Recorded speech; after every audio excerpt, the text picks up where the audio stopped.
That's really cool. I like Glamour Magic. For me, the Glamour Magic has been an interesting thing, and I also think it's interesting because of how you can choose to present yourself with Glamour Magic and all of those things. I personally want to avoid it becoming a mask or a like the substance issue, because you can get lost in that for sure. That is something to talk about with like Glamour Magic, is like the vanity aspect of it, the body dysmorphia, these other demonic energies that if you're not careful with, you can get lost in. We see that a lot in Hollywood and blah blah blah. So for me, I always try to come from a place of Glamour Magic in the sense of making myself the most natural, the most beautiful I can possibly be, as natural as I can possibly be, on top of honoring genuine self-expression. So like I don't really wear a whole lot of makeup. That's been a whole other journey, more ancestral than personal, but I've had to be comfortable not wearing makeup and being completely detached from it because I have my family. My grandmother's a 1950s housewife beautician, okay? And my mother, and they're both Leos. My grandmother and my mother are Leos. And so that ties into a lot of it. But anyway, they have a deep attachment to makeup and their beauty routine in a way that is unhealthy, and feeling ugly without makeup, like really feeding into these just negative self-talk connections and relationships to makeup. I don't think there's anything wrong with makeup. My act of not wearing makeup is not just because, like, one, I personally, there's not the time for it or the energy for it. It doesn't mean I don't love it. I love a good makeup look. I used to do a lot of makeup. And then I had an ex tell me, like, I don't need to do all that shit. And that was because he didn't like it. And I was just like, eh. But I listened to him. But through going against myself and listening to him, through conforming, there was a beautiful lesson.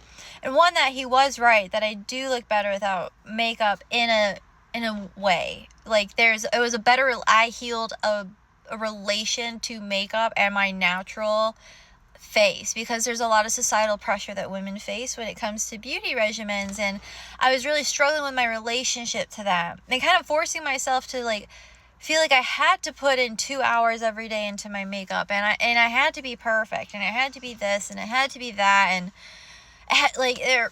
I was not healthy with it. And I don't think that there are a lot of people who are healthy with it, and I don't think people are comfortable talking about how unhealthy their relationship is to these things, and how everything you connect to, there is a need to build a healthy relationship with it. So anyway, so then I realized, like, I actually don't mind myself without makeup. So then I was doing makeup for fun, and then it kind of became more philosophical and political, and like, I don't have a good mascara company to support.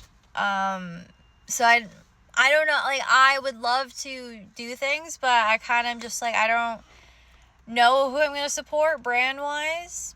But I know what skincare I support. Kelly of Vanity Skin Lab, that's her Instagram, go find her. My hairdresser Paul, I support Paul and things he recommends, and I know like good natural hair care things, but like when doing Glamour Magic, I do feel like it is important to use brands that you honor or connect with on a philosophical level, but I also understand budget and very real manifestations and problems that we have as human beings in society, with kind of where we're all at, like not being naive to it all.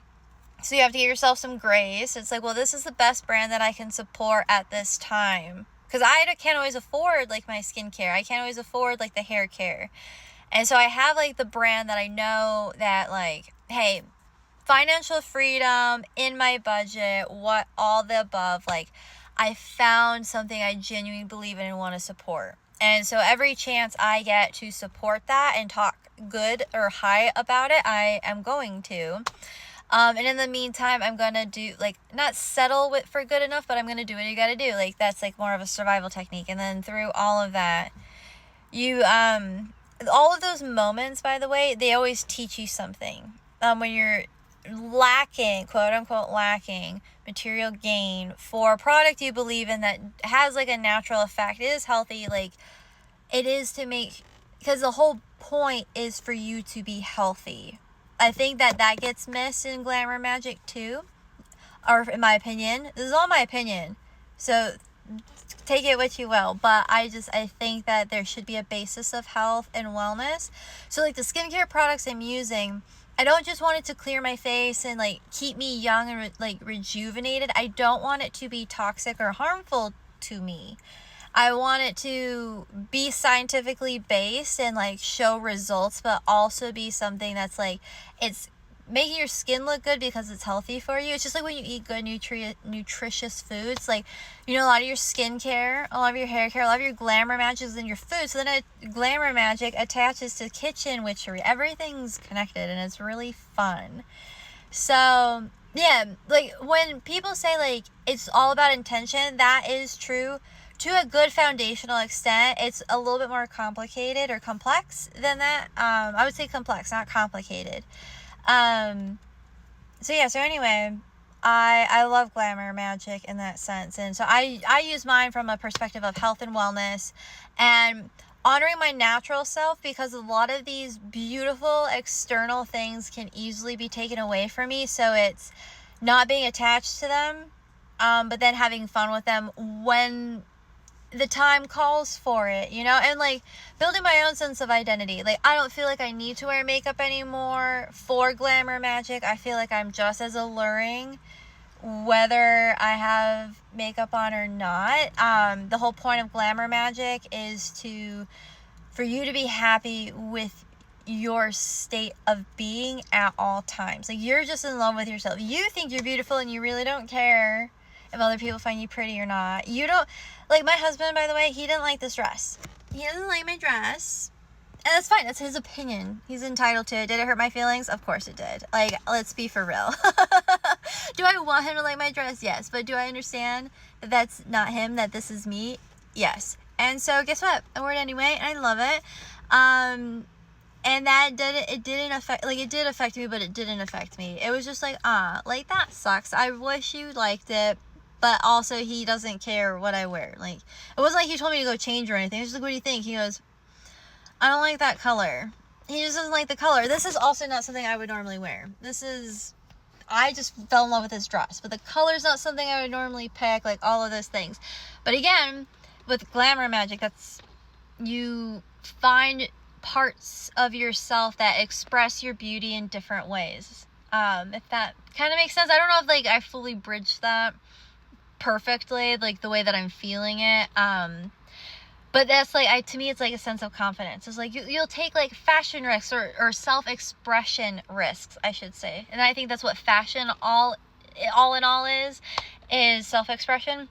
And so that's like lessons of like Leo season, right? So the confidence is it expressing yourself and like just see how you feel in something. I thought this was so pretty, so I want to see how I would feel wearing it. I feel great. But I do feel like a princess. And so my husband's laughing at me. He's like, well, where's your tiara? It's like, well, you know what? My name, Sarah, means princess. And it was, again, just a moment of self-love where I'm doing what I want to do fucking regardless. And I feel absolutely amazing doing it. And so taking care of yourself in multiple ways, whether it's through the intention of like why you're going into like a hygiene routine, or whether it's in the intention of how you choose to express yourself. But it's all intertwined. It's all like Venus too. Like that's like a good connection to it. Like Glamour Magick and like connection to Venus energy or Venus deities, goddesses, like however you want to interpret that. In connection to the heart chakra, which is like connected to, I personally connected to Leo. I'm not too sure if that's like an actual like fact or not, but that's a whole other thing. But anyway, so it's layered and fun. I gotta wrap this up because I'm running out of time. So anyway, yeah, that is more about like self-care in a sense and like the Glamour Magick side of things.